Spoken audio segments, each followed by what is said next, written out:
बेटी को बेटी ही रहने दो, दिल छूने वाली कहानी। मिस्टर राजेंद्र शर्मा पिछले 5 सालों से अपने बड़े से मकान में अपनी बेटी के साथ हंसी खुशी रह रहे थे।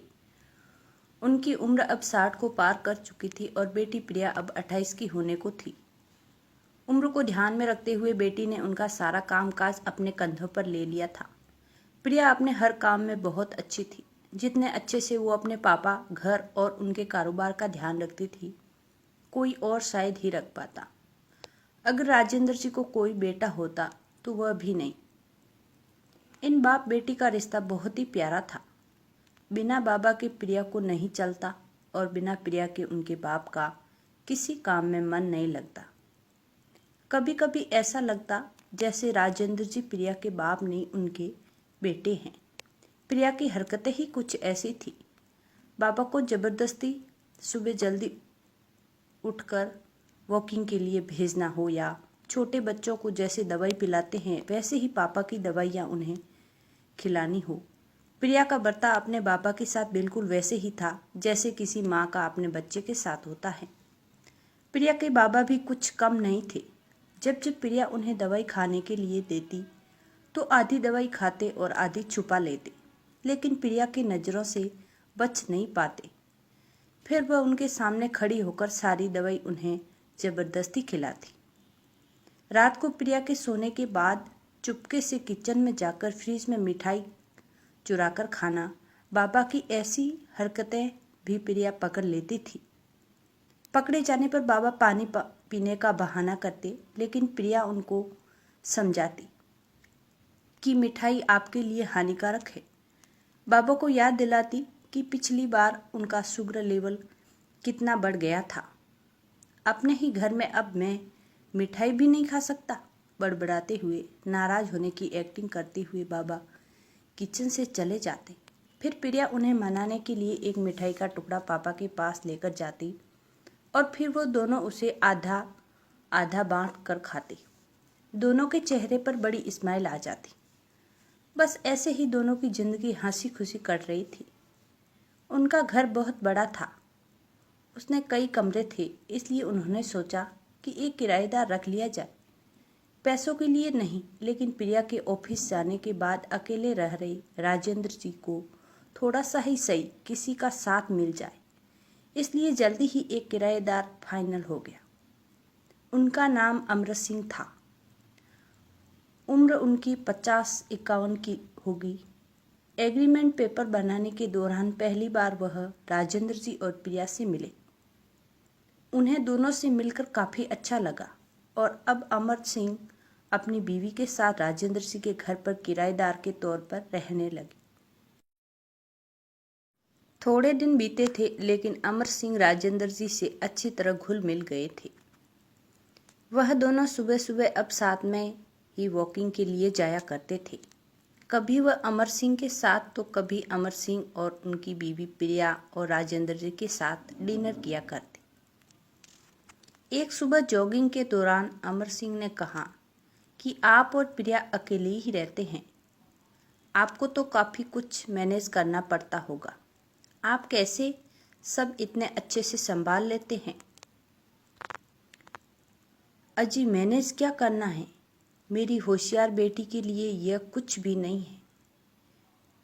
प्रिया सब इतने अच्छे से संभाल लेती है कि मुझे किसी बात की कोई चिंता ही नहीं है, राजेंद्र जी ने मुस्कुराते हुए कहा। हाँ, वह तो ठीक है, लेकिन जब प्रिया ससुराल चली जाएगी तब आपके लिए यह सब मैनेज करना बड़ा मुश्किल हो जाएगा। आपका कोई बेटा भी तो नहीं है और आप अकेले ही इतने बड़े घर में रहते हैं, अमर सिंह ने अपना विचार बताते हुए कहा। राजेंद्र जी के चेहरे के हाव भाव बदल गए। वह अमर सिंह से कुछ कहना चाहते थे, लेकिन नहीं कहा और बात बदलने के लिए उनसे पूछा, खैर वो सब जाने दीजिए, आपके कितने बच्चे हैं? अमर सिंह ने छाती चौड़ी करते हुए कहा, मेरे 2 बच्चे हैं, दोनों ही लड़के हैं और दोनों ही अमेरिका रहते हैं। राजेंद्र जी को लगा जैसे अमर सिंह उन्हें ताना मार रहे हो, लेकिन फिर भी उन्होंने कुछ नहीं कहा और वो जॉगिंग करके अपने घर लौट आए। कुछ दिन बीते राजेंद्र जी ने अमर सिंह को अपने साथ खाना खाने के लिए बुलाया, क्योंकि अमर सिंह की पत्नी किसी काम से बाहर गई थी और वे अकेले थे। अमर सिंह, राजेंद्र जी और प्रिया डाइनिंग टेबल पर बैठकर खाना खा रहे थे। पहला निवाला खाते हैं, अमर सिंह ने खाने की तारीफ करते हुए कहा। प्रिया बेटा, तुमने आज खाना बहुत अच्छा बनाया है। राजेंद्र जी ने गर्व महसूस करते हुए कहा। हाँ, मेरी बेटी बहुत अच्छा खाना बनाती है। अमर सिंह जी बोल पड़े। यह तो बड़ी अच्छी बात है, उसके ससुराल वाले बड़े खुश रहेंगे। प्रिया उनसे कुछ कहना चाहती थी, लेकिन राजेंद्र जी ने उसे रोक दिया और बात बदलने के लिए प्रिया से पूछा, कारोबार कैसा चल रहा है? कोई दिक्कत तो नहीं हो रही? प्रिया ने कारोबार की सारी जानकारी और स्थिति अपने पापा को बताई, जिसे अमर सिंह भी सुन रहे थे और वह प्रभावित होकर बोले, वाह प्रिया बेटा, मानना पड़ेगा, जिस तरह से तुम सारा कारोबार संभाल रही हो, तुम राजेंद्र जी की बेटी नहीं, बेटा हो बेटा। अब राजेंद्र जी से ना रहा गया। उन्होंने कहा, पता नहीं क्यों आप सभी लोग बेटी को बेटे के साथ कंपेयर करते हो।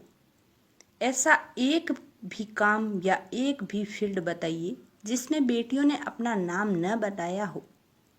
अरे आसमान में प्लेन उड़ाने से लेकर देश के सर्वोच्च पद पर बैठकर देश चलाने तक बेटियों ने हमेशा अपने आप को साबित किया है। लेकिन आप जैसे लोग अभी भी उनकी तुलना बेटों से ही करते रहोगे।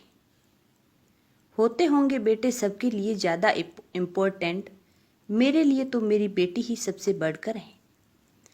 और मैं ये फख्र से कह सकता हूँ कि मेरी इस बेटी ने मेरे लिए किया है, जितना प्यार मुझे दिया है उतना दुनिया का कोई भी बेटा नहीं दे सकता। चलिए मैं आपसे भी पूछता हूँ, आपके 2 बेटे हैं ना? बताइए, वो साल में आपसे कितनी बार मिलने आते हैं? अमर सिंह जी, दुनिया बदल चुकी है, अब आप भी बदल जाइए। बेटी को बेटी ही रहने दीजिए, उसे बेटा बनाने की कोशिश मत कीजिए। दोस्तों, इतनी सुंदर कहानी का एक छोटा सा सारांश आपको बताती चलूं। आप जब भी किसी बेटी का सम्मान करेंगे तो एक बेटी की तरफ ही करना। ऐसा कभी मत कहना कि तुम बेटी नहीं बेटा हो।